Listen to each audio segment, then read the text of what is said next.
एक किसान की कहानी। एक किसान था जिसके दो बेटे थे। वह बहुत ही आलसी और निकम्मे थे। वह अपने पिता को कामकाज में हाथ बटाने के बजाय आलस किया करते थे, इधर उधर घूमते फिरते थे।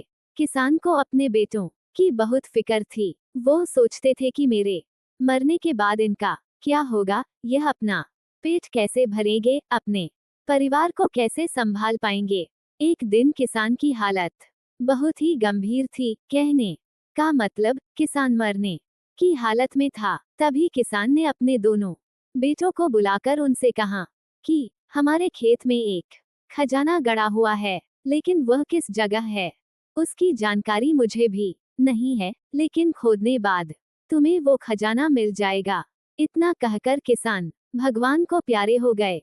खजाने की खबर सुनकर दोनों बेटों के मन में लालच आ गया और वो दोनों खेत पर चले गए और खेत को खोदने लगे। खजाने के लालच में कुछ ही दिनों में पूरे खेत को खोदने के बाद वह घर जाकर बैठ गए और वह अपने पिता को कोसने लगे। इसी तरह कुछ महीने बीत गए और वर्षा ऋतु का आगमन हुआ। किसान के बेटों के पास पेट भरने के लिए सिर्फ एक ही जरिया था, वो है खेती।